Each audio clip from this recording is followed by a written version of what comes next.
Ready. Spain, when I feel me, I feel great. Where's the while ago? You me say one party go on and pick up money in a bucket. Yes, I walk this way, boy. Cause you see me go up on a trip, but the boss left me on a rinse him and go so me get a drive go down on me and taxi man and talk about it. Warlord in the building, stop it, calm down. Before you look at that body bomb down, you know it's Warlord representing for Xqlusiva. Cause I'm royal Lucifer, it's exclusive for sound up in them town. Hey yo, not everything you can achieve in one go. And this is welcome back to another exclusive live now coming up in today's So, you don't know me topic. name Jablas, but if I hear about Jablas, Yeah. alright, your mother says she hear about Jablas, so you know we just I say enough respect to you and the family. Okay. And this is just a little token from the streets. Okay. Cause would have said just streets, cause you know a dancehall world we in. Okay. So this are 25, you can count it out. We just want the people them say we drop it off. Okay. And make it again. You can count it, man, count it in a camera, man. After you can. Yes, you know I couldn't like your I've been living in this area for the past 50 years. Where's the while ago? You me say My name is John Tucker and I am a student of the Guysville High School. And I must say, young Delano, I'm telling you, him looks so refreshing. I don't see the little shy young man I saw last week. This week, the man look well clean, ear cut up, looking well relaxed and well happy. I must say, respect goes out to all the people them who continue and who has already contributed to this young man needs. You know, blessing goes out to you all. Also, we're going to take a look at the road condition in Walton Park Road and Chisholm Avenue. Now, my people, this condition has been there for many years, over a decade, but now it's been 2 decades. And I'm telling you, it seems like said no work ever been done. Cause look at the road surface. People them not even have sidewalk for walk. That right now it's a hazard zone for criminals that's just lurking for you to drive past to just nab you. No, my people, it's definitely not a good look. Better than I love myself. I'm here telling my viewers about subscribers. Financial Minister Dr. Horace Claus has announced that no new tax will be implemented this year, and that definitely sounds good. But the new series of the Jamaica banknotes 2022 shall be releasing. Now, national hero Paul Bogle and George William Gordon will be restored and appear together on the upgrade $50 notes. A new 2000 banknote is to be introduced to the market. 2 more new banknotes, a $6,000 and a $7,000 banknote. Oh, what go on here, sir? I saw Jamaica go on coming up with this one. Gangster pastor dated 2 of the baddest man in Jamaica. Ex-cop give witness in the Klansman trial. So before I bring these important news update to you, like, share and also subscribe to the channel. No. Watch this, the man at Xqlusivasoundsuktv represent for Xqlusiva. The situation virtually speaks for itself. In terms of the motoring inconvenience along this section of Waltham Park Road, St. Andrew, on Wednesday, there was a heavy buildup of traffic along Waltham Park Road, in the vicinity of Chisholm Avenue, this due to be caused by extreme erosion of the road surface. The road erosion was said to have been caused by a block gully, which, when it gets blocked, water runs onto the road surface. Residents and business people in the area said the problem has been a long-standing one, which affects their businesses and life in general. In some instances, motorists resort to using the sidewalks to bypass the bad road conditions. Elderly, school children and disabled residents are in extreme danger using that path on their daily commute. The residents of Waltham Park and Chisholm Avenue are appealing for the public help in sending this viral, as it seemingly looks as if that the only way the government of Jamaica takes action. When it gone viral, the video provides further details on the problem. I've been living in this area for the past 50 years. And this road has been, probably every month, this road once rainfall it's been like this. And they have been refixing it. If it ask me some local government, they have fixed about 40 or 50 times. They must have called them at least 20 million. They can do something better than what they are doing here. Every month they come and fix something. Every other month they come and fix something. And it's not working, so I don't know what's happening. We can't walk on the road, we have to walk and jump over the sea, we have to jump over the sidewalk or walk over there and be on the vehicle and the sidewalk at the same time. We don't have a proper sidewalk.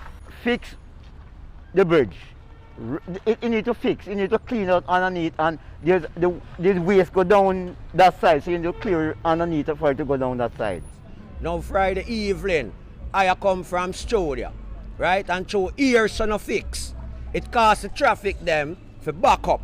So you have the whole from out to Kingston High Ridge go back to the stoplight. See? The traffic now flow about to and from. So the thief them now, the bike man them will grab phone, have a free escape. Now me I come from studio now pre nothing I go my ways. A bike man just ride on and grab my phone out of my hand. And by me stop the police jeep take about 4 to 5 to 6 minutes for turning on the road at time the man escape between the traffic them. See? And a right as a car sit because the traffic them did flow freely. The boy they couldn't escape so easy. So me I said the ears and The new series of the Jamaica banknotes 2022 shall be releasing. Now, national hero Paul Bogle and George William Gordon will be restored and appear together on the upgrade $50 notes. Marcus Garvey will appear alone on an upgrade $100 notes, while national hero Nanny of the Maroon and Sam Sharp to $500 banknote. Alexander Bustamante and Nama Manley will be restored and appear on an upgrade $1,000 banknote. Michael Manley and Edward Siaga to appear together on the new $2,000 banknote, which is about to come in surface this year in Jamaica, my people, so look out for that one. Donald Sangster and U Shearer will appear together on the upgrade $5,000 note. Now, my viewers and my subscribers, you know sometimes them say a good laugh is better than quarrel. Now, here we have the Queen grandson, L.A. Lewis, 8-star, 7-star general. But I tell you, say, appear on one of the new money which about to come out in Jamaica. Me no know how him do it. Also, we have 6 bars as well on it. So we have the 6 at 6,000 and we have 7-star general at $7,000. If any of you, my viewers and my subscribers, come across any of these ones, do make sure you save it because it's collection item and it's gonna value a lot years to come. Cause that's the Queen grandson and also the great 6 bars pan Jamaica money. Cha-cha! And with that, my people, we move on to my final topic. Retired police inspector testified on Wednesday that Stephanie Muma Christie, a St. Thomas pastor and now the alleged main operative of the one-man fraction of the Klansman gang, had told him that she was the gang leader's woman and also the beaver mother of another reputed underworld strongman. Now, my viewers and my subscribers, I'm gonna let you take a listen and listen to what this article has to say, my viewers and my subscribers. Cause as you know, me not instigate nothing, so me am gonna hear what the article say for itself, just like how it was posted up on the screen right in front of me in this article from the Loot News. So here we go, my viewers and my subscribers. Check this out. This one is shocking.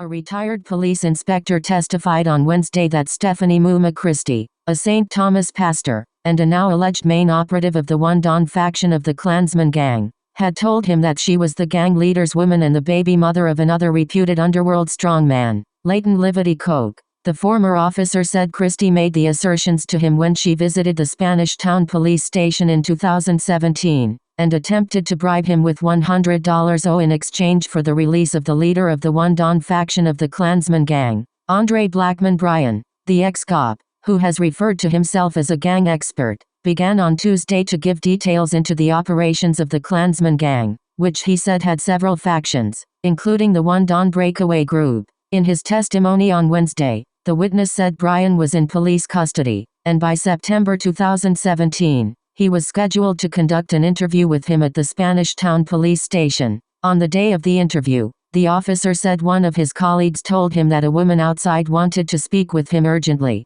The now retired investigator said he subsequently left the interview inside the station and went outside, where he met a woman who introduced herself as Stephanie Christie-Cole, also known as Muma. Previous evidence presented at the trial indicated that Christie was married to a religious man in St. Thomas, and was herself a pastor. She was arrested in 2019 on the day that her husband was to be ordained as a bishop. Police investigators previously testified. It was also heard in a secret recorded cell phone conversation that Christie's boyfriend in the gang was Fabian Johnson, alias Crocs. She admitted to this on a recording that was played in court last month. After telling the court the identity of the woman who wanted to speak to him on that day in 2017, prosecutors asked the retired cop to identify Christie in court. He subsequently identified her, saying, "That's the great Muma." In continuing to detail the day he met Christie, the retired inspector said she told him that she was Livity Coke's baby mother, and also the Blackman woman. Livity is the alias for Leighton Coke, a brother of Tivoli Gardens strongman, Christopher Dudas Coke, who is incarcerated overseas. G, meaning general, is one of the many aliases of Bryan. The inspector said Bryan was noticeably happy when he was referred to as G by anyone. Bryan, while seated in the prisoner's dock in court, shook his head repeatedly as the officer testified, looking furious on occasions. In reflecting on the day he met Christie, the retired lawman said he asked the purported pastor how she managed to have two of the baddest man dem in Jamaica. In response, he said Christie said, "Meeting up like dat and meeting up like dat." The witness did not elaborate on what Christie was referring to. It was at that moment the then policeman said Christie asked him what she could do to have Blackman released from custody. "Anything can happen and the retired investigator recalled the woman saying as she tried to sway him to do her bidding. He said it was at that point that she offered him $100,000 for Bryan's release from custody. Dis va dis me enagi y'all," the investigator recalled saying in response to Christie's offer. "You have two a de baddest man dem and ya want offer me $100,000? Ya mad? A two riffles ya happy gimme," he added. According to the former police investigator, Christie gave assurances that what he wanted would be given to him. "No problem. Once the G come out, dat she see," the witness stated. Following the conversation, the officer said he went inside the police station to conduct the interview with Bryan. The then senior investigator told the court that he did not charge Christie for bribing him because he believed she could assist him with getting information on the One Don breakaway faction of the Klansman gang. On that premise, he said he befriended her because he was also of the belief that the woman was an influential member of the gang. Based on further interactions with Christie, the witness said he discovered that she was trying to use him to gain information into his probe of the alleged criminal network. The witness said he then used the situation to his advantage, and played along with Christie by misleading her in the process. He disclosed during his evidence in chief that he used the Gangster clergywoman to ascertain the real name of the alleged top gangster who is known as City Puss.